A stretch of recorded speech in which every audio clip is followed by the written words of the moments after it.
Chapter 7 The Hatchling. Gandalf, the prison master, opened the king's secret entrance into the stronghold. Immediately he heard the set pattern of knocks. Before him stood a masked man, holding a bundle and scroll sealed with the king's ring. The masked man silently handed the prison master the bundle and turned away.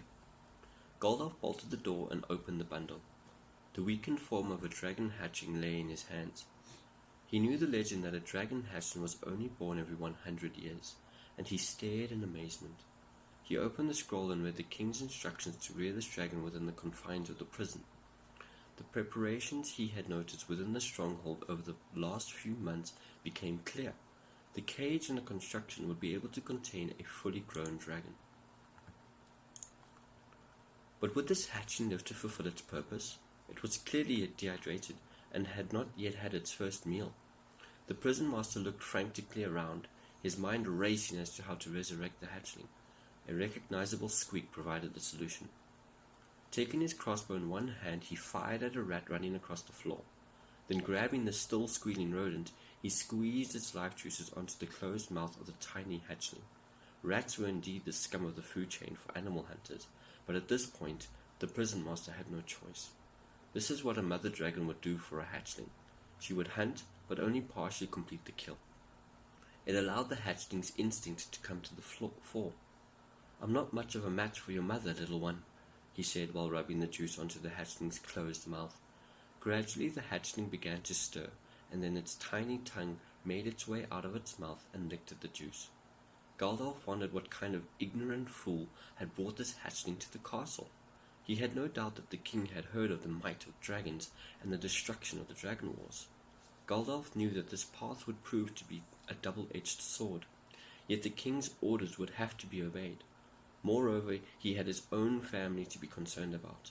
They were the only reason he remained to do the king's bidding. He knew that defiance would come at a price of a man's kin. "How do I care for you in this miserable place?" asked Gandalf. He racked his brain to find the hidden memories of the tales passed on by his ancestors. Inside those legends, the knowledge was hidden. Mukin's rage had turned inward. In her desperation to find the hatchling, she had tracked the human scent right into the village. But as her anger burned against the unknown human thief, all traces of her hatchling scent had been destroyed in the intense heat. She had not been present at the birth of the hatchling, so she had not formed her bond with it. She was now without two essential things. She needed to get the hatchling back. She had lost the scent of the thief, and she had failed to bond with the hatchling. The bond would have given her a telepathic connection to the hatchling. It would have allowed her to track it, but her own foolish and impulsive anger had caused a devastating loss. Once her initial anger had burned away, and she knew that the villagers were trapped, she circled the surrounding area in search of the hatchling. Its life force was so low that she could not even tell if it was alive. A mother dragon, even when she had not bonded, could feel the life force of a hatchling. But because the thief had not cared for the hatchling in the first hours of its life, the life force was far too low for her to sense. Now in despair, she had to think of what to do with the villagers. Incinerating all of them would be but a small act of revenge for their denying her the hatchling she had waited over 100 years to create. Far away at the king's prison, the hatchling's body began to absorb the life fluids of the rat, and its life force began to flicker. The hatchling felt the force begin to rise, like dying flame fanned back to life. Mukin instantly felt that flicker, burst forth in her giant heart, like the second beat. Two heartbeats side by side in her body. There was a new path in her heart that carried the rhythm of this precious heartbeat. "Ah," she murmured to the new presence, "these pathetic villagers may hold the key to getting you back." She paused, following the rhythm she had waited for so long. While she knew that the thief was not among these people, she could keep them captive. Someone might search for them, and through that champion, she would find a way to getting her hatchling back. She began to sense the desire of the hatchling to bond begin to shift.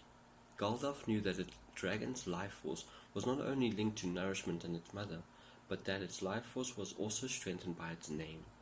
In the Dragon Wars there had been some orphaned hatchlings, but their naming ceremonies were only ever conducted when the mother's death had been confirmed.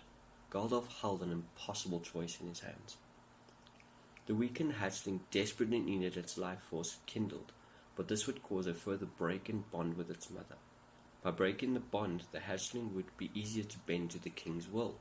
In the care of a king whose only love was for power, the fragile mind of a new hatchling could easily be molded to the will of the king.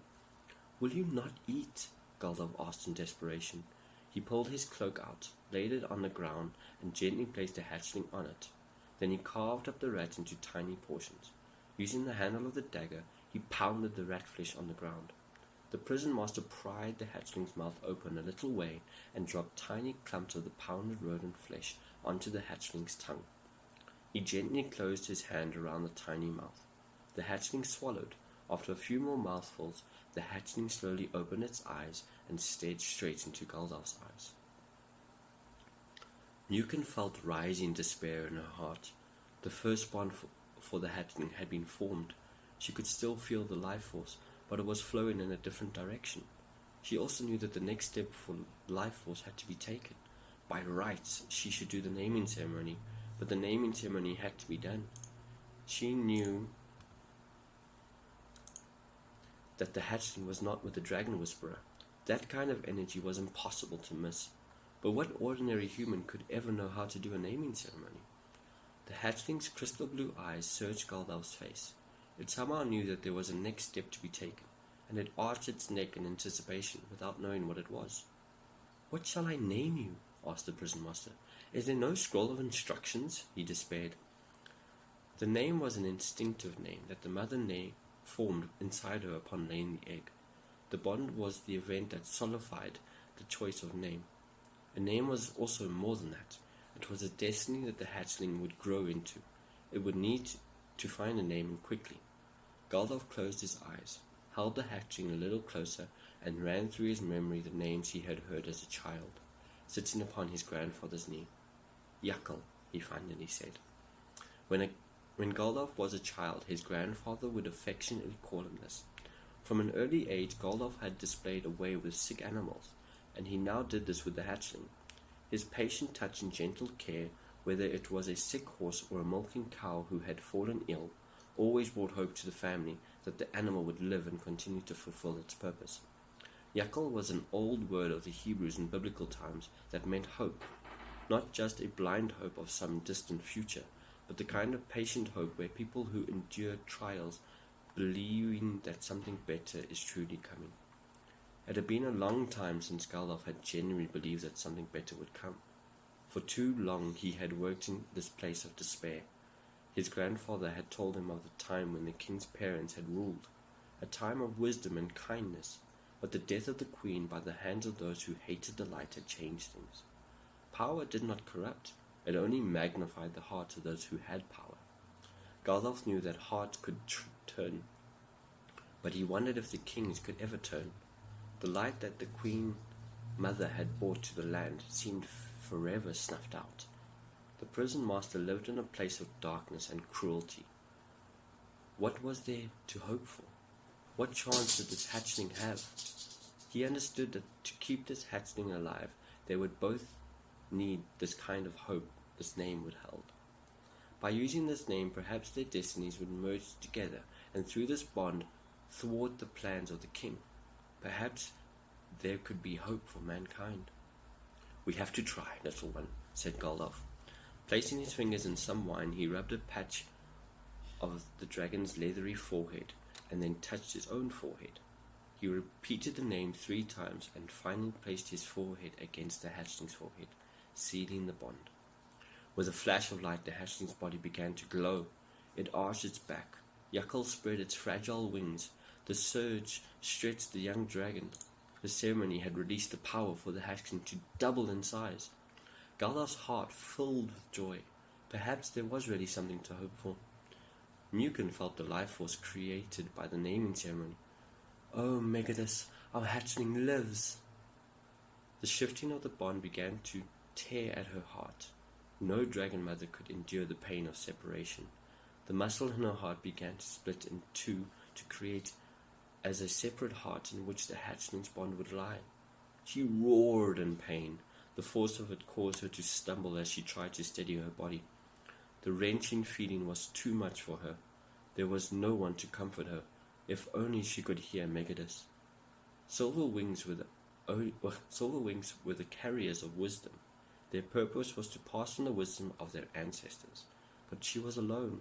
Not even Megadus' star formation spoke to her. The force had pushed her beyond her endurance.